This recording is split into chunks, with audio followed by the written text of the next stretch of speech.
Om Swastiastu. Perkenalkan, nama saya Ida Ayu Saputra Yudanti. Kali ini saya akan mempresentasikan materi mengenai pemahaman manajemen dalam konteks administrasi rumah sakit. Materi yang pertama yaitu sejarah perkembangan ilmu manajemen.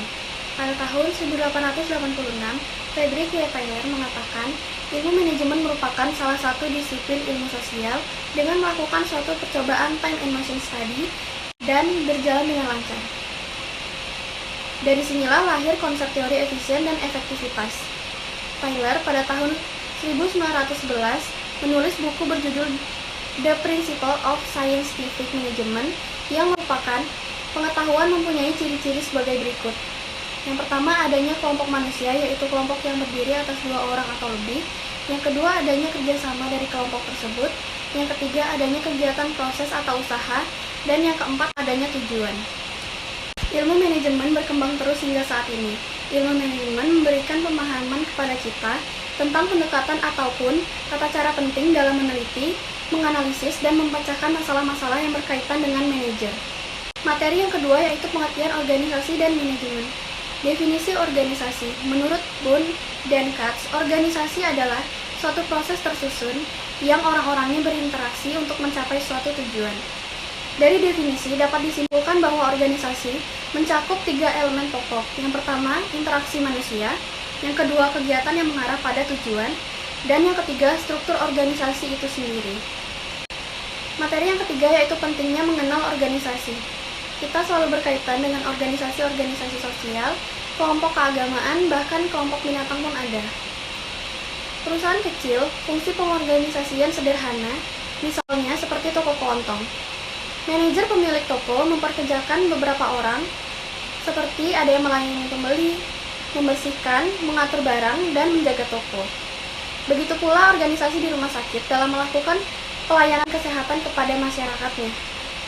Kemudian materi yang keempat yaitu bentuk-bentuk organisasi.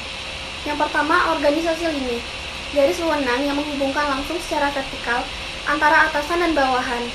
Ciri-cirinya yaitu yang pertama, jumlah karyawan sedikit, manajer di bawahnya hanya sebagai pelaksana, sarana dan alatnya terbatas, hubungan atasan dan bawahan bersifat langsung. Kemudian bentuk lini pada perusahaan perseorangan, pemilik perusahaan adalah top manager. Kemudian yang kedua, organisasi fungsional.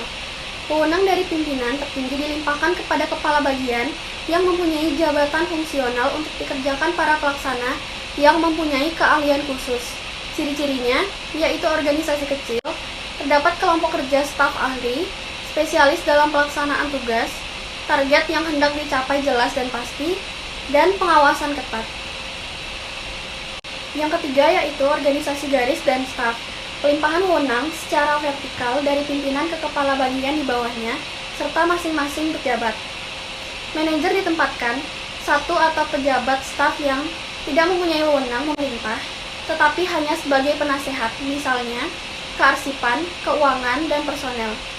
Ciri-cirinya yaitu hubungan atasan dan bawahan tidak seluruhnya secara langsung. Karyawan banyak, organisasi yang besar, ada 2 kelompok kerja organisasi sehingga ditekankan adanya spesialisasi. Kemudian personal lini dan personal staff. Yang keempat ada organisasi fungsional dan garis. Wewenang dari pimpinan tertinggi dilimpahkan kepada kepala bagian di bawahnya yang mempunyai keahlian tertentu serta sebagian dilimpahkan kepada pejabat fungsional yang koordinasinya tetap diserahkan kepada kepala bagian. Ciri-cirinya yaitu tidak tampak pembedaan tugas pokok dan bantuan, spesialisasi praktis pada pejabat fungsional, dan pembagian kerja dan pelimpahan wewenang tidak membedakan perbedaan tingkat eselon. Yang kelima, organisasi matrik. Disebut juga sebagai organisasi manajemen proyek, yaitu penggunaan struktur organisasi menunjukkan di mana para spesialis yang punya keterampilan di masing-masing bagian dari kegiatan perusahaan dikumpulkan lagi menjadi satu untuk mengerjakan proyek yang harus diselesaikan. Yang keenam yaitu organisasi komite.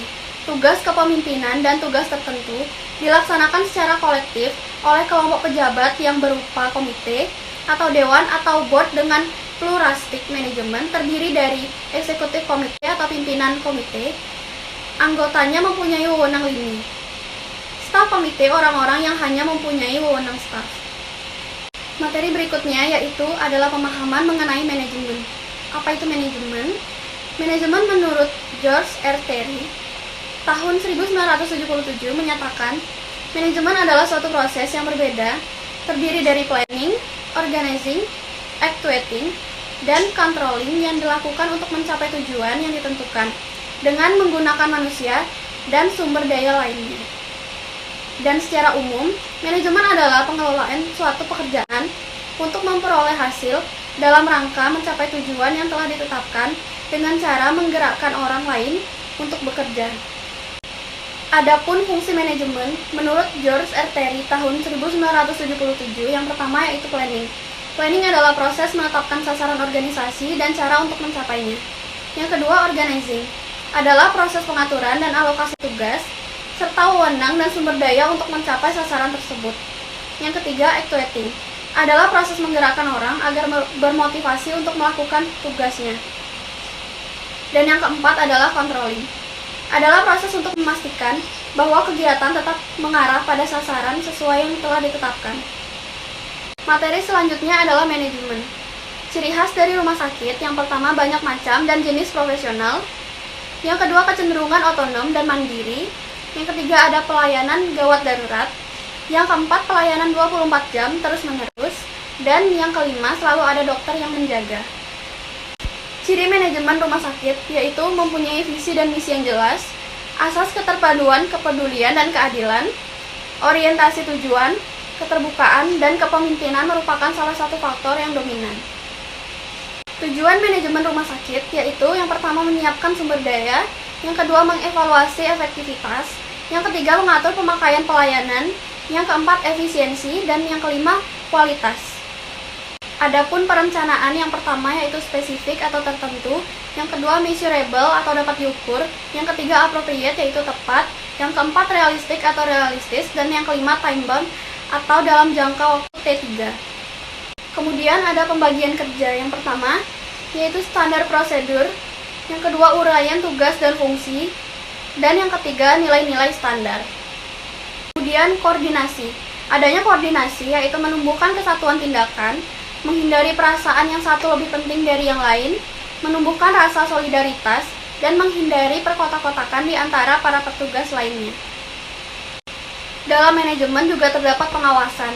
Yang pertama, mendeterminasi yang telah dikerjakan, yang kedua evaluasi prestasi kerja, yang ketiga melakukan tindakan korektif, yang keempat diharapkan hasil kerja sesuai dengan yang telah direncanakan sejak awal, dan yang kelima hasil akhir pelayanan RS, yaitu pemerataan efisiensi dan berkualitas. Adapun tugas rumah sakit yaitu melaksanakan upaya pelayanan kesehatan yang mengutamakan kuratif dan rehabilitatif, dilakukan secara terpadu dengan upaya promotif dan preventif, serta melaksanakan upaya rujukan.